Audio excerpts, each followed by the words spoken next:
Hey guys, so today I want to do a quick little video comparison here with the iPhone 5S versus the brand new Sony Xperia M2. These devices I think share a lot of cool things in common that both feel very much quality made.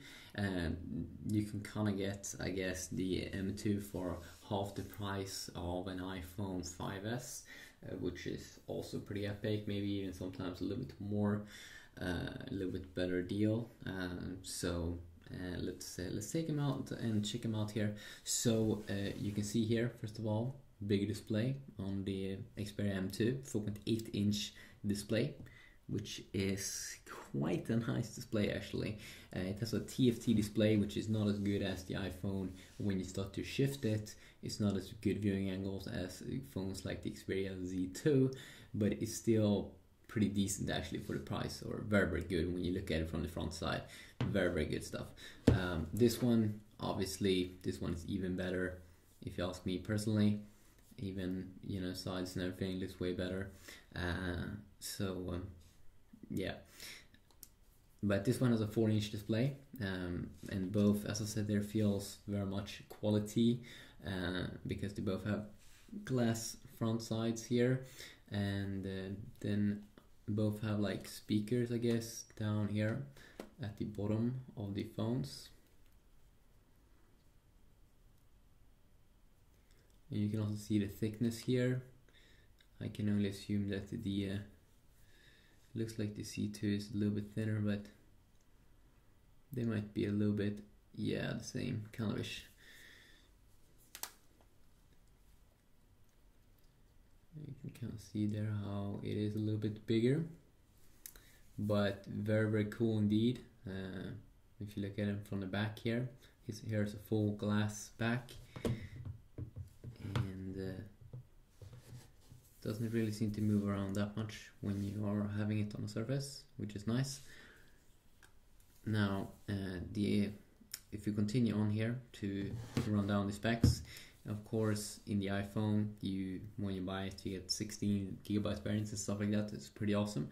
But the problem here with, of course, it's not actually a major problem, but you only get it in an 8 gigabyte variant. You can still download a ton of games on that, as long as you keep yourself to not super high-end games.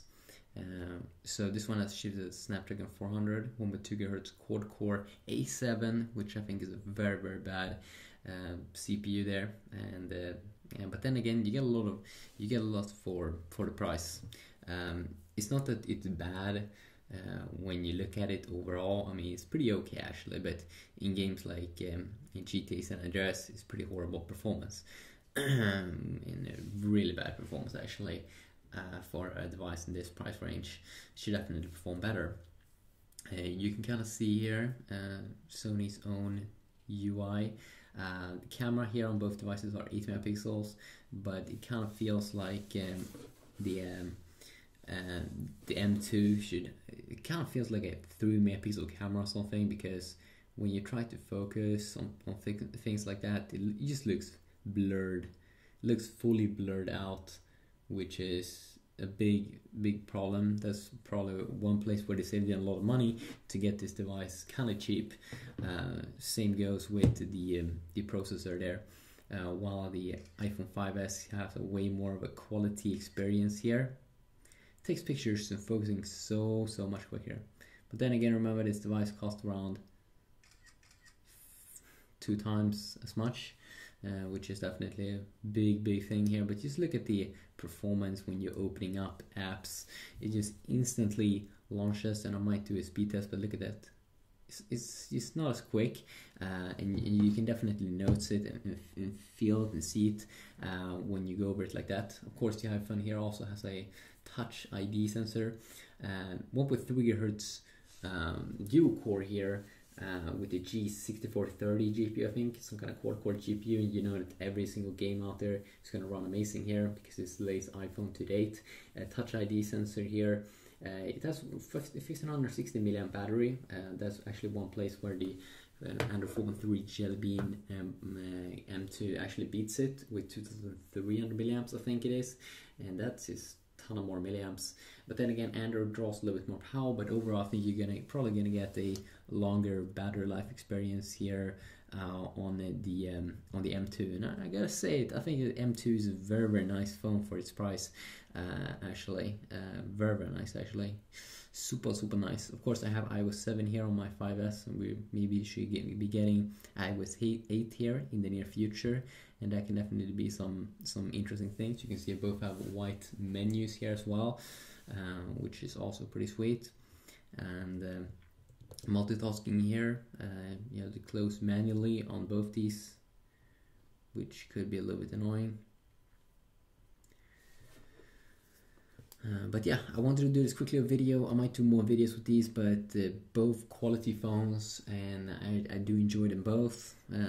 But obviously we have a clear winner, and that definitely will be over here the iPhone, of course. Here you can kind of see the dialer, just for the loss. You can also see the lock screen here.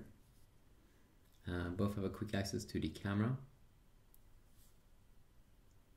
If you just want to bring it up, you can see here how much quicker it is there on the iPhone, just to bring up a simple thing like the camera. And then you can also have something more here, multiple widgets on the Xperia M here on the side, which could definitely be quite nice. Apple likes to keep it a little bit more simple.